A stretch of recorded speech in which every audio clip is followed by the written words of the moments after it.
আছো ভগবান, চোখ বলে তুমি নাই,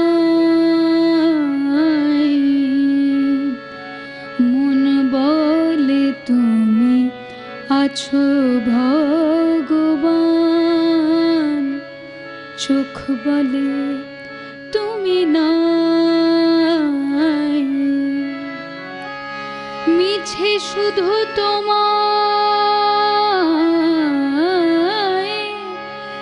মিছে শুধু তোমায় ডেকে ডেকে মরি, মিছে শুধু তোমায় ডেকে ডেকে মরি, দেখা কভু নাহি পাই, চোখ বলে তুমি নাই, মন বলে তুমি আছো ভগবান, চোখ বলে তুমি নাই।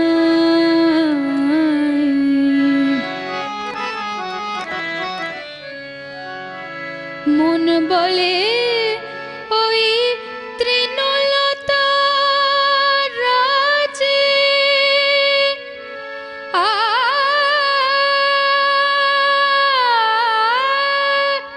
মন বলে ওই তৃণলতা রাজে, তবু সে অরূপ লুকাইয়া আছে, চোখ বলে মিছে কল্পনা দিয়ে,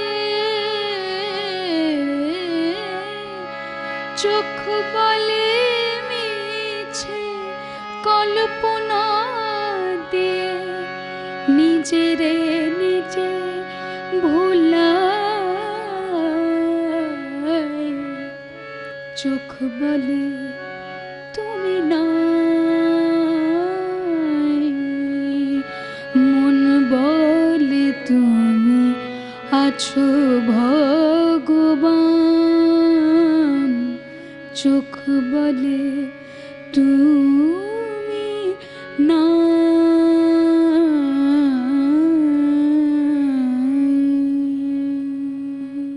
ভৈরবীর সুরে সুরে আজ আমাদের সন্ধে শুরু করলো। আজ আমাদের আড্ডা ঘরে এসেছে পায়েল কর। আপনারা অনেকেই চেনেন, অনেক দিন ধরেই এই প্রজন্মের যে সমস্ত শিল্পীরা আমাদের সামনে গান বাজনাকে তুলে আনেন তাদের মধ্যে পায়েল অন্যতম। পায়েল, তোমাকে স্বাগত। গানে গানে তো শুরু করলে, আর এমন একটা গান দিয়ে শুরু করলে নিবেদনের জায়গাটা খুব পরিচ্ছন্নভাবে সে গানের মধ্যে দিয়ে উঠে এলো। এবং আমাদের যে এই গান যাত্রা, আমাদের চরণ ছুঁয়ে যাই, এই অনুষ্ঠানে আমরা কিন্তু বারবার করে সেই গুণী মানুষগুলোর চরণ ছুঁই যাদের মাধ্যমে গান তোমাদের মতো শিল্পীদের কাছে এসেছে। ঠিক তাই। হ্যাঁ, তো তোমার গানের মধ্যে দিয়ে আমার যেটা মনে হয় যে একেবারে ছোট থেকেই বোধহয় তোমার গান শেখা শুরু, তাই না? হ্যাঁ, মানে আমি একটু বলি, আমার ছোট থেকে গান শেখা বলতে মানে প্রথমে আমি দেবীরঞ্জন বন্দ্যোপাধ্যায়ের কাছে গান শিখি। প্রয়াত দেবীরঞ্জন বন্দ্যোপাধ্যায় বেঙ্গল মিউজিক কলেজের প্রিন্সিপাল ছিলেন। তো সেখানে মানে গান শেখার না নির্দিষ্ট কোনো গত ছিল না। মানে তখন আমার 5-6 বছর বয়স, কখনো ঠুমরিও শিখছি, আবার দাদরাও শিখছি, আবার খুব বেসিক রাগ যেগুলো আমরা বলি, মানে যেটা দিয়ে আমাদের শিক্ষা শুরু হয়, যেমন ভৈরব, ইমন, যেগুলো মানে ফ্ল্যাট সে অর্থে, সেই ধরনের রাগের শিক্ষাও হচ্ছে। তো আবার হঠাৎ করে আমরা একটা চিন্ময় লাহিড়ির খুব কঠিন একটা রাগ প্রধান শিখে ফেললাম ওই 6-7 বছর বয়সেই আর কি। এইভাবে গান শেখা, আসলে গানটা কিভাবে ভালোবাসতে হয় জেঠু আমাদের শিখিয়েছেন। তারপরে আমি জেঠুর শারীরিক অসুস্থতার জন্য বেশি দিন কন্টিনিউ করতে পারি না। আমি সংযুক্তা ঘোষের কাছে, শ্রীমতী সংযুক্তা ঘোষের কাছে পাতিয়ালা ঘরানায় দীর্ঘদিন শিক্ষা করি। আর বর্তমানে আমি বিদুষী শুভ্রা গুহর ছাত্রী। মানে আমার গুরু সম্পর্কে আর নতুন করে এখানে আর কিছু বলবার নেই। গান মানে চেনার চেষ্টা করছি, ভালোবাসার চেষ্টা করছি, এইটুকু বলতে পারি। তার মানে একেবারে গোড়া থেকে তুমি রাগ সঙ্গীতের তালিম শুরু করেছিলে, হ্যাঁ। কিন্তু তার পরবর্তীতে তুমি রাগরাগিনীর ছোঁয়ায় যে সমস্ত গান সেগুলো খুব স্বচ্ছন্দভাবে গাইতে পারো, এটা আমরা সবাই জানি। এই রাগরাগিনীর যে সাম্রাজ্য, সেটাই তো একটা বিশাল সাম্রাজ্য, হ্যাঁ, তাই না? একদমই, একদমই। কিন্তু তুমি কেন এই অন্য ধারার যে গানগুলো, বিশেষ করে বাংলা একটু রেট্রো সং যেগুলোকে আমরা বলি, সেগুলোর দিকে বোধহয় তোমার একটু বেশি, কি বলবো, বেশি ঝুঁকে থাকো তুমি? আসলে কি হলো, মানে আমার এমনি প্রথাগত শিক্ষাটা উচ্চাঙ্গ সঙ্গীতে হলেও আমার একটা ইনফর্মাল ট্রেনিং বলতে পারো, বা ভালোবাসা হচ্ছে এই বাংলা গানের ভান্ডার নিয়ে। তার একটা কারণ হচ্ছে আমার পরিবার, মানে পরিবারের সকলে খুব গান বাজনা ভালোবাসেন এবং বিবিধ গান শোনার অভ্যেস আমার পরিবারের আছে। সেটা স্বাভাবিকভাবেই আমি পারিবারিক সূত্রে লাভ করি, আর পরিবার সূত্রে কিছু গুণী মানুষ আমার বাবার বন্ধু হওয়ায় আচ্ছা, বাংলা গান নিয়ে চর্চাটা আমার কাছে মানে কেমন একটা শ্বাস প্রশ্বাস হয়ে গেছে। শ্রীকান্তদার কথা আমি শুনেছি তোমার কাছে। শ্রীকান্ত আচার্য তো অগ্রগণ্য বটেই, এবং কবি সুমনও আমার বাবার বন্ধু। তো যার জন্য আমি অনেক ছোটবেলা থেকেই ওনাদের বাড়িতে ওভাবে ধরে বেঁধে শিখছি এমনটা নয়, কিন্তু আলোচনার মধ্যে দিয়ে, কথাবার্তার মধ্যে দিয়ে, মানে এই মুহূর্তে একটা জিনিস আমার মনে পড়ছে, সুমন কাকুর কাছে শিখেছিলাম কমলাকান্তের একটা গান। এক লাইন আমি শোনাচ্ছি তোমায়। কমলাকান্তের এই গানটি কমলাকান্তের সুরেও আছে, কিন্তু আমাকে উনি শিখেছিলেন রামকুমার বাবুর যে ভার্সনটা, তাতে একটু বৈঠকি মেজাজটা বেশি। আপনাতে মন আপনি থেকো, যেও না কো কারো ঘরে, যাচাই বিতা বসে পাবে, যাচাই বিতা বসে পাবে, খোঁজো নিজ অন্তঃপুরে, আপনাতে মন আপনি থেকো, যেও না কো কারো ঘরে। এই তুমি আমি যেভাবে গল্প করছি সেইভাবে আর কি এই গানটা কিভাবে, মানে শেখা, আগে লিখিয়ে দেওয়া, তারপরে নাকি না এমনি না এই তুই এই একটা গান গানটা তুলে শোন, নে। প্রথমে বললেন একটা গান শোন, তারপর যেই শুনলাম যে ভীষণ ভালো লাগলে লিখে ফেললাম আর গানটা তুলে ফেললাম, এই আর কি। আর ঠিক এইভাবে যেমন করে গানটা বলতে হয়, তো সেই বলাটা শিখলাম। বলাটা খুব জরুরি আসলে। যাদের নাম তুমি বললে, শ্রীকান্ত আচার্য বা কবির সুমন, এরা সবাই গানটা তো বলেন আগে বলেন, তারপর গান। তাই আসলে বাংলা গানের প্রাণ সেখানে, কথাটা শব্দটা তুমি কিভাবে উচ্চারণ করছো সেটার উপরে ভাবটা বেরিয়ে আসে। এবং তোমার গানে খুব, আমি যখন শুনেছি তখন মনে হয় যে ভীষণ যত্ন নিয়ে ওই জায়গাটা বোধহয় তোমার চেষ্টা করি, মানে যেহেতু এইভাবে মানে আমার পারিবারিক সূত্রেই আমার গান শেখার অভ্যেসটা, যে কথার দিকে নজর দাও, এই জিনিসটা আছে বলে চেষ্টা করি আর কি সেইভাবে গানগুলোকে। আচ্ছা, এই যে তুমি একটু বাবু কালচারের একটা গান, মানে মোটামুটি কমলাকান্তের গান সেই সময় বাবু কালচারের সাথে ওতপ্রোতভাবে জড়িয়েছিল, সেই সময়টা যখন আমরা রয়েছি, আমার খুব ইচ্ছে করছে যে সেই সময় ধরো বাংলার আদি কোনো ধারা, যেমন ধরো কীর্তন বা অন্য কোনো ধরনের কিছু গান, সেরকম কিছু একটু শোনাবে?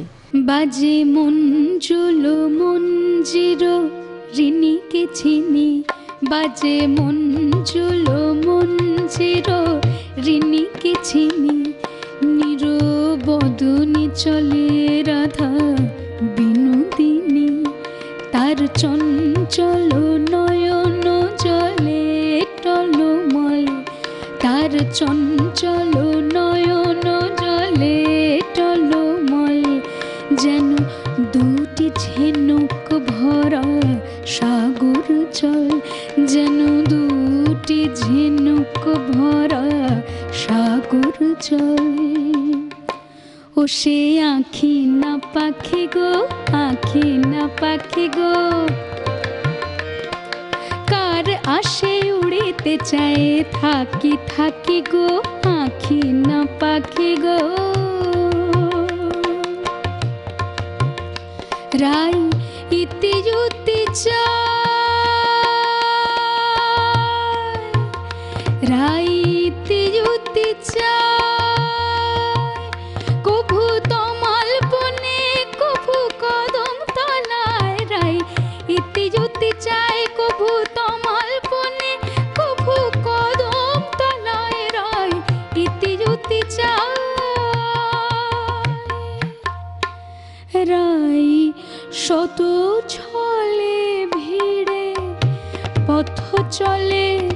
কভু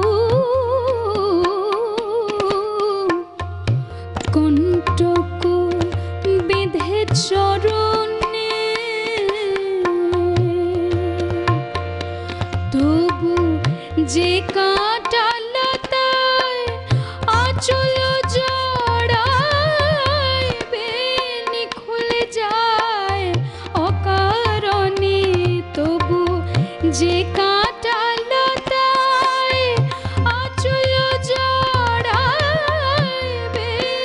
খুলে যায় অকারণে, গিয়ে যমুনার তীরে চাই ফিরে ফিরে আনমনে বসে কোণে ঢেউ, চকিতে কলসি ভরিলে তাই যে মনে হয় আসে কে,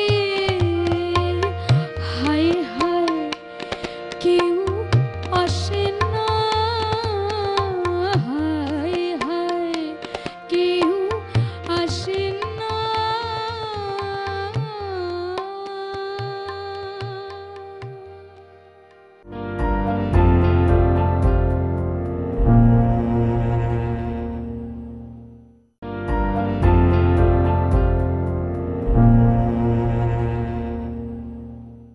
রাগ সঙ্গীত তুমি দেবীরঞ্জন বন্দ্যোপাধ্যায়ের কাছে শিখেছো, প্রথম শিক্ষা প্রথম করেছি, শিখেছো, হ্যাঁ। তারপরে শ্রীমতী সংযুক্তা ঘোষের হ্যাঁ, কথা হ্যাঁ, তুমি হ্যাঁ। বললে। তো এদের দুজনের শিক্ষার দেওয়ার পদ্ধতিতে কিরকম কি দেখেছিলে জেঠুর তুমি? কাছে না কোনো নিয়ম ছিল না, ওই যে একদম শুরুতেই বলছিলাম দেবীরঞ্জন বন্দ্যোপাধ্যায়ের কোনো নিয়ম ছিল না, গানটাকে মানে আষ্টে পৃষ্ঠে ভালোবাসতে শেখানোটা ছিল। আচ্ছা, আর গুরুমার কাছে গিয়ে মানে একটু বোধ হয়েছে পরে শিখতে গেছি তো, একটু বড় তখন হয়ে। হ্যাঁ একটু বড় হয়েছি, তখন হচ্ছে যেটা গাইছি সেটা কি গাইছি সেই জানকারির জায়গাটা তৈরি হয়েছে একটু একটু করে, যে যে নোটটা লাগাচ্ছি সেই নোটটাকে কি বলে, মা বলে না পা বলে, আচ্ছা, আচ্ছা। এই জায়গাটা আর কি, মানে স্বরের হ্যাঁ, সঙ্গে পরিচয়। বা হ্যাঁ একদমই স্বরের সঙ্গে পরিচয় হওয়া যেটা। আর তার আগে হচ্ছিল যে খুব স্পন্টেনিয়াসলি গান করতাম, যেটা মনে হচ্ছে যেমন শিশুরা করে থাকে কিছু না জেনে প্রাণের আনন্দে গান করা, আর গানের প্রতি একটা অজস্র ভালোবাসা তৈরি হওয়া, সেটা তো জেঠুই তৈরি করে দিয়েছেন। হয়তো জেঠুর কাছে আরও আমি থাকতে পারলে আরও আরও অনেক কিছু সমৃদ্ধ হতে পারতাম, কিন্তু আমি হয়তো ধৈর্য রাখতে পারেননি, আমার পরিবার ভেবেছেন যে আমি ছেলে মানুষ, ওনার শরীর খারাপ হয়ে গেছে, আমার যদি গানে কোনো ছেদ বা বিরতি পড়ে, সেই জন্য গুরুমার কাছে যাওয়া, ওনার কাছেও আরেকভাবে সমৃদ্ধ হওয়া।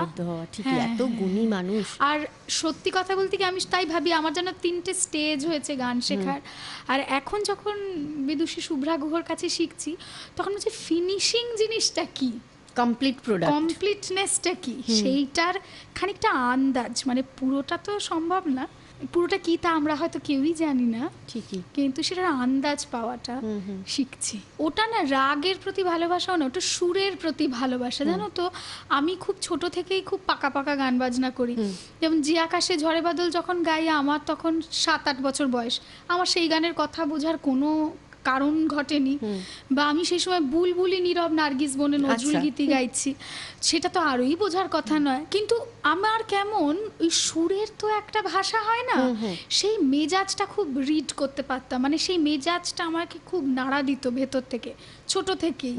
তারপরে তো রাগ কোনটা অনুরাগ কোনটা সেটা আলাদা করে বোঝা, কিন্তু ওই আর কি কোথাও একসঙ্গে হ্যাঁ মিলেমিশে সুর আসলে একটা ল্যাঙ্গুয়েজ, জানো তো, এবং সেটা বিশ্বব্যাপী। হ্যাঁ হ্যাঁ সেইটা মানে ল্যাঙ্গুয়েজটা পড়তে যে যত পারছে সে গানকে তত ভালোবাসতে পারছে, নিজের করতে পারছে, এইটাই। এবার বাংলার বিভিন্ন ধারার গানে তোমার অনায়াস বিচরণ আমরা জানি, তো এই যে তুমি নজরুলের কীর্তন আমাদের শুনিয়েছো এর আগে, এরপরে তুমি একটু, আমার খুব ইচ্ছে করছে ডিএল রায় বা অতুল প্রসাদ যদি একটু শোনাও, কারণ আচ্ছা সেটা শোনাবো, কিন্তু আমি একটা তিলক আমাদের উপর ছোট্ট একটা নজরুল গীতি তোমার সামনে গাইবার লোকটা সামলাতে পারছি না, একটুখানি গিয়ে আমি দ্বিজেন্দ্র গীতি শোনাবো। নিশ্চয়ই। কেন কাঁদে পরাণ, কি বেদনা কারে কহি, কেন কাঁদে পরাণ কি বেদনা কারে কহি সদা কাপে ভীরু হিয়া সদা কাপে ভীরু হিয়া রহি রহি কেন কাঁদে পরাণ কি বেদনা কারে কহি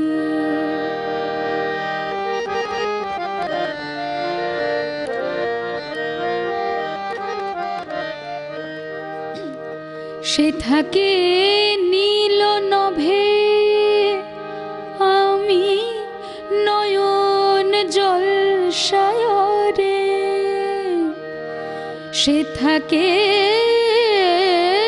নীল নভে আমি নয়ন জল সায়রে 27 তারার 3 সাথে সে যে ঘুরে মরে কেমনে ধরে সে চাঁদে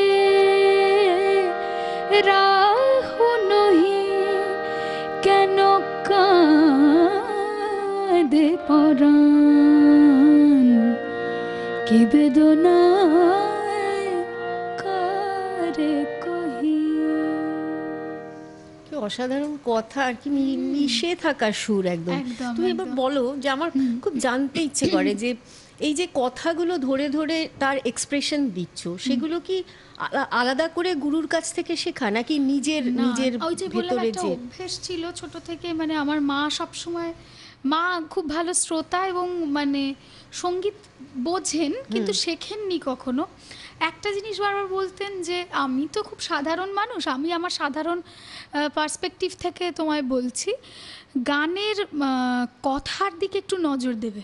কারণ যখন একজন শুনছেন, আমাদের শিল্পের মানে শিল্প কোথায় সমৃদ্ধ হয়, যখন যে শিল্পকে উপভোগ করছে সে তার সঙ্গে শিল্পকে রিলেট করতে পারে। করা। তো ওই রিলেট করাটা যদি আমি না করি তাহলে আমি শ্রোতাকে রিলেট করাবো কি করে? ঠিক। তো সেই জায়গা থেকে কথাটা বুঝে গাওয়া, ওই অভ্যেসটা আর কি, ওই পারিবারিক শিক্ষা। এবং তারপরে হচ্ছে ওই যাদের কথা বললাম তারা তো সব সময় বলছেন যে কথার দিকে নজর দিতে, এইটা একটা অনেক অভ্যেস হয়ে সময় গেছে। হ্যাঁ, অনেক সময় আমরা দেখেছি যে না কথাকে স্পষ্ট করে উচ্চারণ না করার জন্য সুন্দর কথার গান অনেক সময় মানুষের কাছে পৌঁছয় না বা হারিয়ে যায়। অনেক সময় দেখা যায় না টেলেন্ট যেটাকে আমরা বলি শেষটা খেয়ে গেল।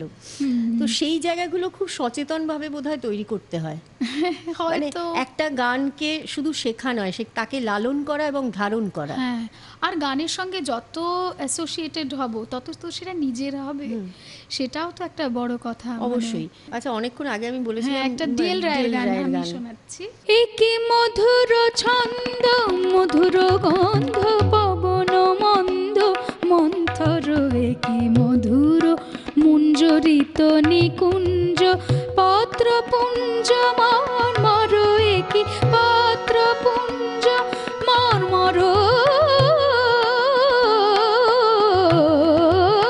মধুর ছন্দ একি মধুর ছন্দ মধুর গন্ধ পবন মন্দ মন্থর একি মধুর মুঞ্জরিত নিকুঞ্জ পত্র পুঞ্জ মর্মর একি পত্র পুঞ্জ মর্মর মধুর ছন্দ একি মধুর ছন্দ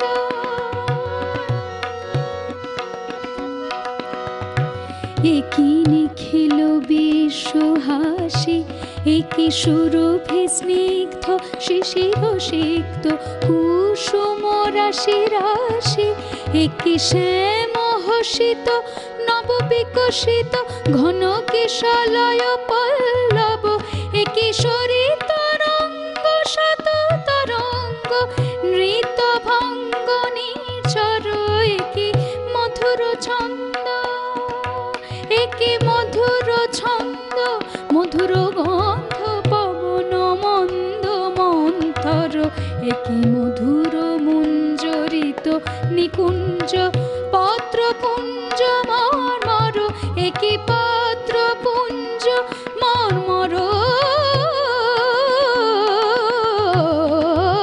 মধুর ছন্দ, একে মধুর ছন্দ, একে মধুর ছন্দ। ছন্দের কথা যখন হচ্ছে পায়েল, হ্যাঁ। তখন একজনের কথা না বললেই নয়। নবারুণ দত্ত এসেছে আমাদের সঙ্গে অনেক দিনের তবলায় মতন। সঙ্গত হ্যাঁ, আর করতে। এত সুন্দর বাংলা গানে না ঠেকাটা একটা খুব ইম্পর্টেন্ট রোল ঠিক, প্লে করে। ঠিক বলেছো। তো সেখানে অবশ্য করে এই বলতেই হয় নবারুণের কথা বারবার। নবারুণ আমাদের ছোট ভাই, আর খুব সুন্দর, খুব গুণী শিল্পী।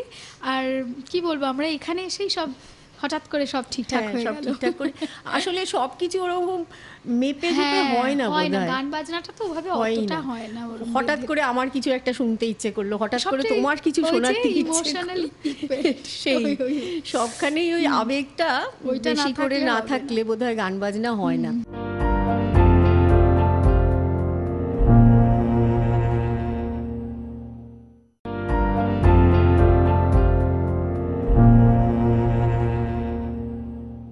তোমার গুরুদের কথা যখন যখন মনে পড়ছে এবং বারবার করেই বলতে ইচ্ছে করছে যে এই যে শিক্ষাটা এত ছোট থেকে তুমি শিখতে শুরু করেছো, আজকে তুমি যেখানে দাঁড়িয়ে আছো, এখনো তো অনেকটা পথ চলা বাকি আছে। সেখানে দাঁড়িয়ে তোমার কি মনে হয়, মানে আজকের দিনে যে গান বাজনা যেখানে দাঁড়িয়ে আছে সেখানে কীরকম দেখছো তুমি ট্রেন্ডটা? কারণ তুমি তোমাদের মতো শিল্পীরা অনেক জায়গায় পারফর্ম করো, তো গুরুদের কতটা প্রশ্রয় পাও, বা কোনো সময় গুরু কোনো সময় বলেছেন যে না এটা না ঠিক হচ্ছে না, এটা না এইভাবে করো, বা হয়তো কখনো খুব বকুনিও দিয়েছেন, এরকম কোনো ঘটনা মনে পড়ছে?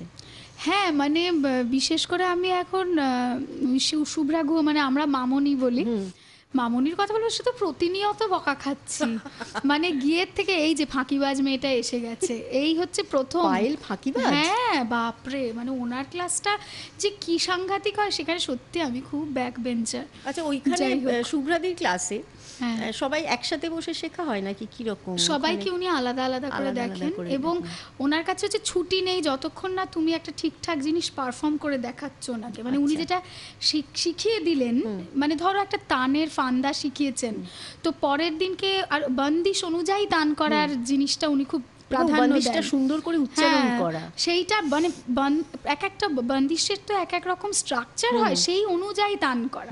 তো যে কোনো তান যে কোনো বন্দিশে খাটবে যাবে না, না, ঠিক। তো সেই জিনিসগুলোকে খুব ধরে আলাদা বেঁধে করে। শেখানো, এবং সেটা যতক্ষণ না পারবে ততক্ষণ চলবে, মানে একটা যুদ্ধ। কিন্তু ওই আর কি কখনো কখনো না বড়দের কাছেই আমরা শুনি যে আমাদের সময় তো এই রকম ছিল। আসলে ওতে না কনসেন্ট্রেশনটা অনেক বাড়ে, জানো তো, ওই পদ্ধতিতে। তাই। আমাদের মনটা এত ছটফটে হয়ে গেছে তো এখন, এত আশপাশটাও ছটফটে বলে আমরাও খুব ছটফটে হয়ে গেছি। মানে ওই সমাহিত ব্যাপারটা তো আমাদের মধ্যে থেকে চলে যাচ্ছে না, মানে যুগের নিয়মে অস্থিরতা, মানে অস্থিরতা চারদিকের আসছে। যে এবং অস্থিরতা। গান বাজনার জন্যে আমার মনে হয় ওই স্থৈর্যটা, ওই মেডিটেশনটা প্রচণ্ড প্রয়োজন, এবং গান সেটা বাজনা না হলে তো একটা লেভেলে গান বাজনা হয়ও না। আর গান বাজনা রেগুলার করতে করতে বোধহয় আমার মনে হয় সেটাও খানিকটা আয়ত্তে এসে যায়। ওটাও তো প্র্যাকটিস, মানে ওই মনোসংযোগটাই প্র্যাকটিস। সারগাম ধরো একটা রাত ধরে গাওয়া বা কিছু, সেটা তো সেখান থেকেও মনোসংযোগটা বাড়ে বোধহয়। একদম, একদম। মানে তুমি পড়াশোনাতেও খুব ভালো আমরা জানি, এবং তুমি কলেজে পড়াও, সেখান থেকে মানে একেবারেই এডুকেশনের জায়গাটা, একাডেমিক জায়গাটা, সেটাও একটা কঠিন জায়গা, এবং গান সেটাও একটা কঠিন জায়গা। তোমার কি মনে হয় যে দুটো একে অন্যের পরিপূরক বা কমপ্লিমেন্ট করে? আমার ক্ষেত্রে করে, মানে ওই বললাম গানের মনোসংযোগটা পড়াশুনোয় কাজ করে।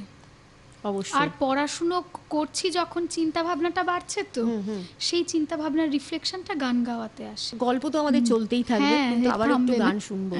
হ্যাঁ, আমি এবারে একটু রম্যগীতি শোনাই। বেশ, আকাশবাণীর একেবারে। একদম।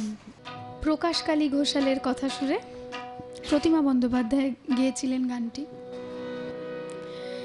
সেই তো আবার নয়নে আমার ভরেছ সৃজল, সেই তো আবার নয়নে আমার ভরেছ অশ্রুজল। অন্তরতম বুঝি না, বুঝি না, বুঝি না তোমার ছল। সেই তো আবার নয়নে আমার ভরেছ অশ্রুজল।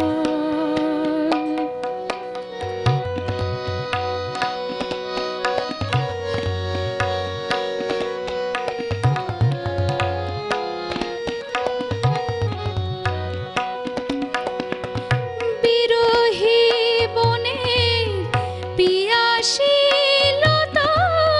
পরে মিলন মাধবী ফুটেছিল ঘন তরে। বিরহী বনের পিয়াসিলতার পরে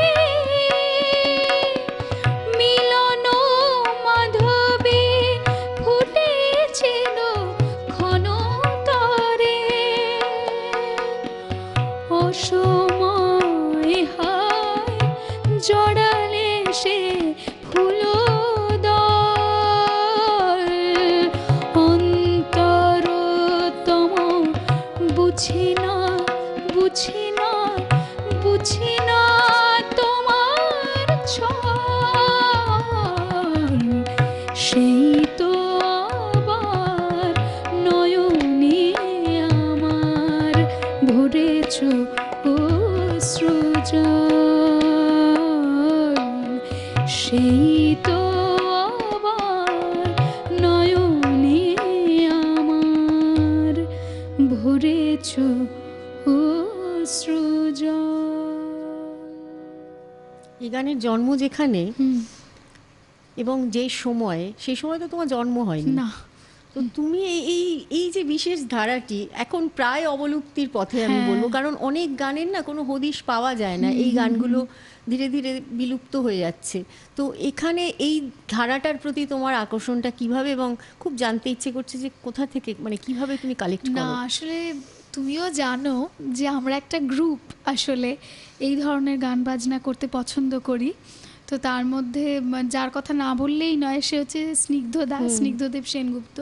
স্নিগ্ধদা ভীষণ উদ্যোগী মানুষ এই মানে এই ধরনের গান সংগ্রহ করার জন্য, সংকলনের জন্য। এবং আমরা একটা অনুষ্ঠানও করেছিলাম মিউজিকের তরফ থেকে, রম্যগীতির অনুষ্ঠান। তো সেই জায়গা থেকে এই গানগুলো একদম সদল বলে শেখা এবং প্র্যাকটিস করা এবং পারফর্ম করা।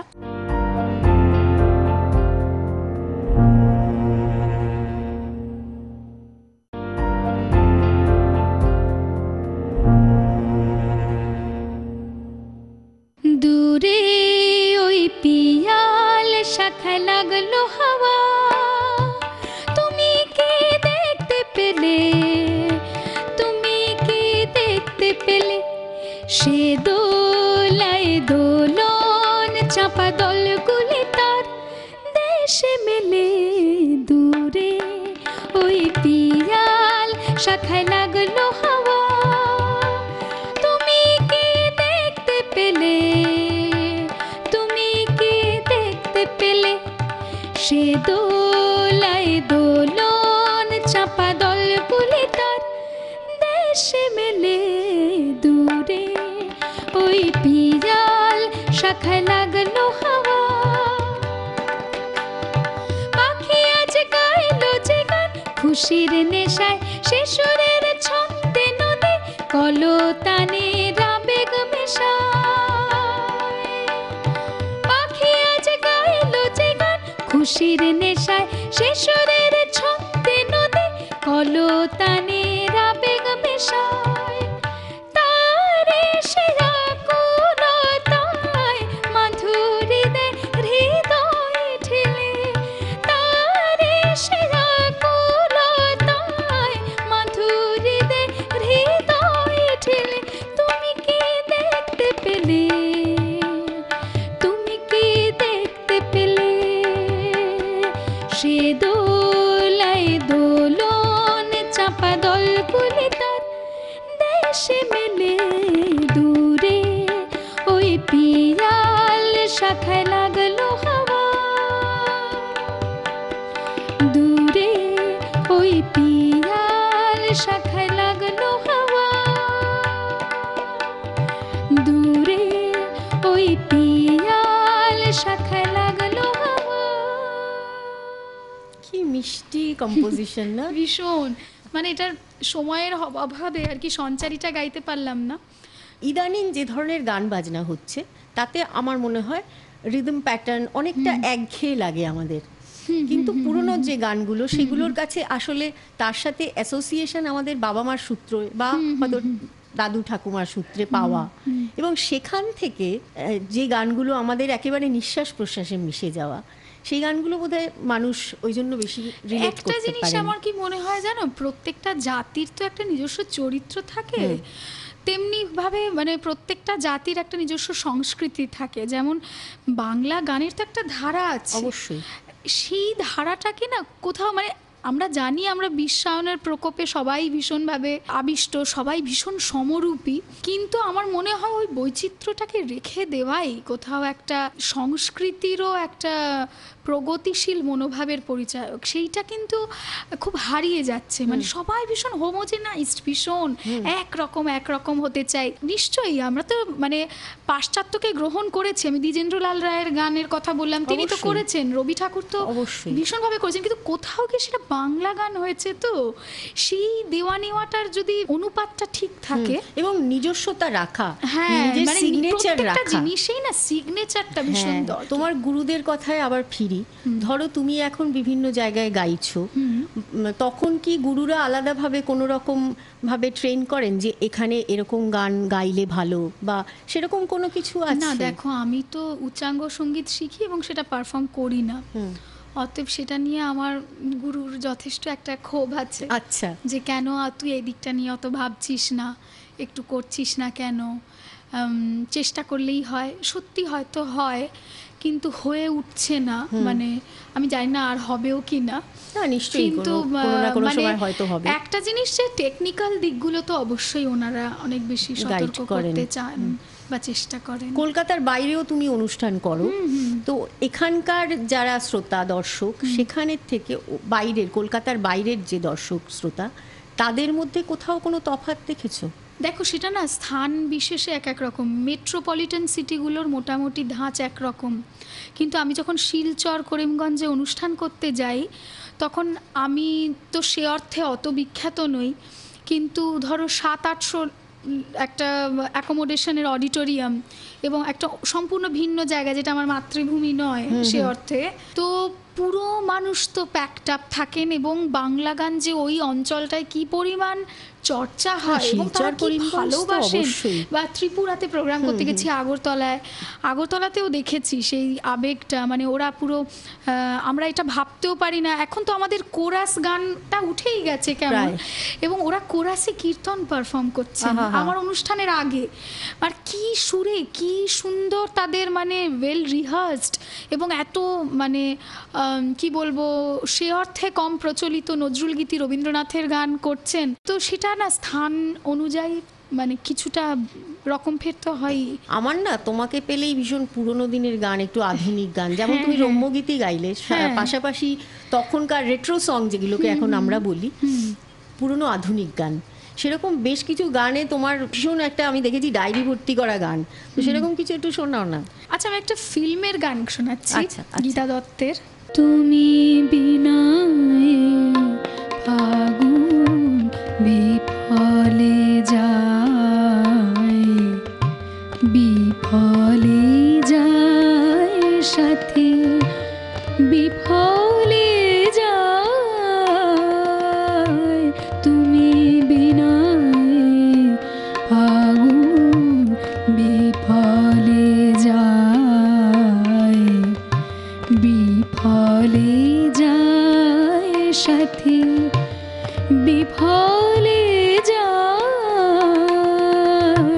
তুমি বিনা ফাগুন বিফলে যায়।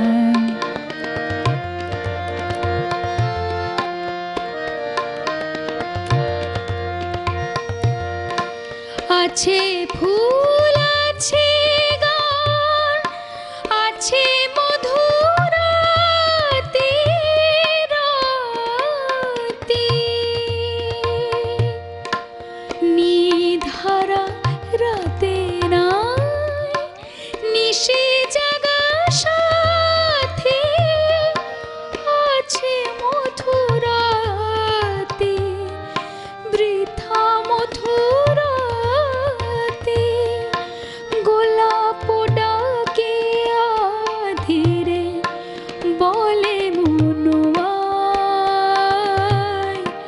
তুমি বিনা ফাগুন বিফলে যায়, তুমি বিনা ফাগুন বিফলে যায়, বিফলে যায় সাথী, বিফলে যায়, তুমি বিনা ফাগুন বিফলে যায়।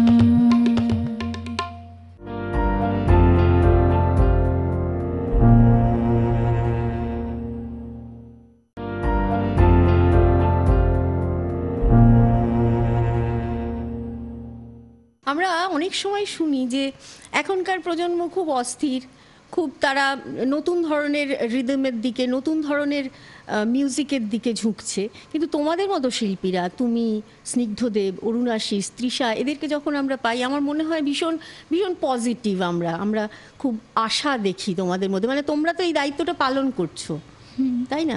তো সেখান থেকে আমার মনে হচ্ছে যে মানে কোথাও ঐতিহ্যকে হ্যাঁ, লালন করে ঐতিহ্যকে এগিয়ে লালন যাওয়া। করা এবং ঐতিহ্যকে আঁকড়ে ধরে আরো অনেকটা পথ হাঁটা।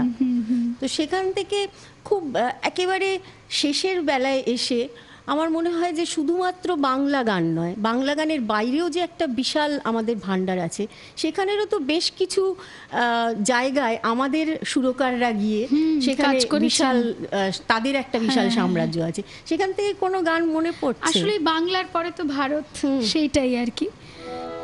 একটা ছোট্ট করে একটুখানি শোনাই।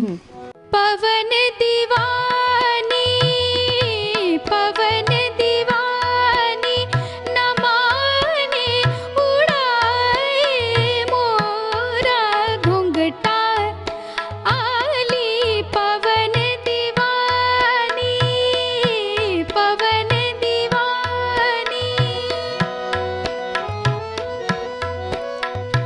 उलझिलट हमारी लिपटे मोरी सारी, पथ पे कोई जैसे मारे पिचकारी, उलझिलट हमारी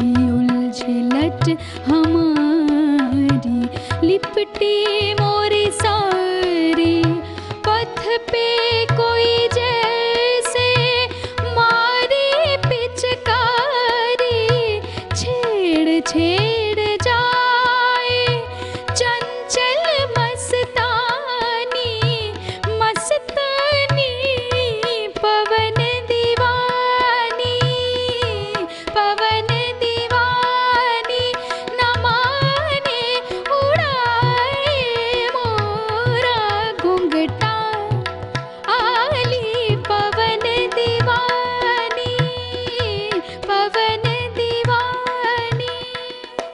কি মজার না গানটা! এটা তো একটা বাংলা ভার্সনও আছে। চালটা, হ্যাঁ, হ্যাঁ, এগুলো না খুব আমার মনে হচ্ছিল যে এরকম কিছু একটা গান না হলে বোধহয় আমাদের অনুষ্ঠানটা কোথাও একটা ইনকমপ্লিট থাকবে। আমরা একেবারে আজকের পর্বের শেষ জায়গায় চলে এসেছি। তোমার গান শুনতে শুনতে আজকের মতো বিদায় নেব, কিন্তু একেবারে শেষ বেলায় তুমি একটু তোমার গুরুদের দেখানো পথে যেভাবে তুমি এগোচ্ছ ছোট করে যদি একটু ছুঁয়ে যাও, কারণ অনুষ্ঠানটার নাম চরণ ছুঁয়ে যাই। দেখো মা, আমি আমার গুরুদের কথা সারা অনুষ্ঠান জুড়েই বলেছি। কিছু কিছু গুরু তো থাকেন, আমরা তো কোথাও সবাই সেই একলব্য। হ্যাঁ, তো আমার কাছে প্রতিমা বন্দ্যোপাধ্যায় একজন সেই রকম গুরু প্রতিম শিল্পী অনেকেই আছেন, কিন্তু হয় না কারোর প্রতি একটু পক্ষপাত দোষে আমরা দুষ্ট হয়ে যাই। তো প্রতিমা বন্দ্যোপাধ্যায়ের একটা গান দিয়ে শেষ করি অনুষ্ঠান। পায়েলের কণ্ঠে আমরা একটি গান শুনতে শুনতে আজকের অনুষ্ঠান থেকে বিদায় নেব। সুরে সুরে থাকবেন, ছন্দে থাকবেন, ভালো থাকবেন। তোমার দু চোখে আমার স্বপ্ন আঁকা, তাই এত গান গাওয়া, তাই এত কাছে থাকা। তোমার দু চোখে আমার স্বপ্ন আঁকা, তাই এত গান গাওয়া, তাই এত কাছে থাকা। নীরব মনের নিভৃতে দেখেছি তোমার দু চোখে আমার স্বপ্ন আঁকা।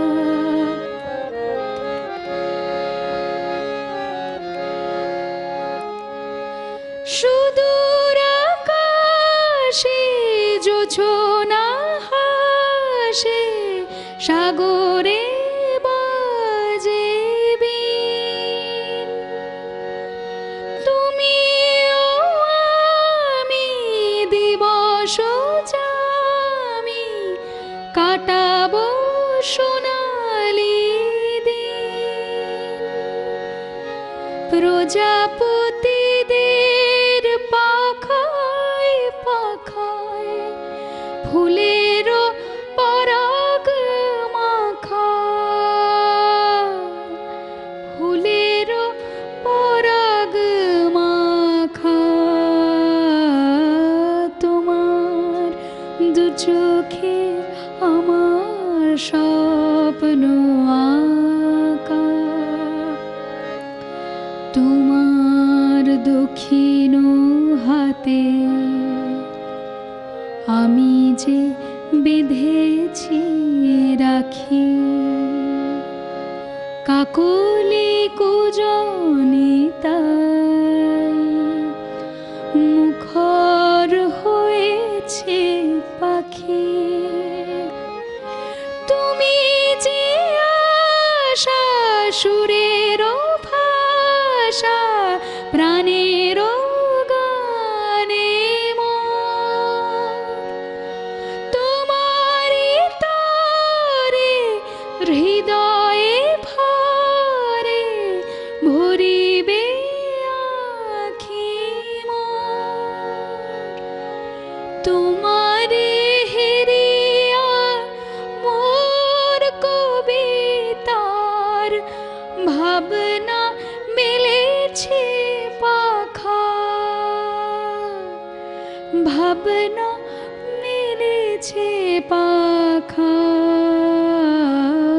তোমার দু চোখে আমার স্বপ্ন আঁকা, তাই এত গান গাওয়া, তাই এত কাছে থাকা।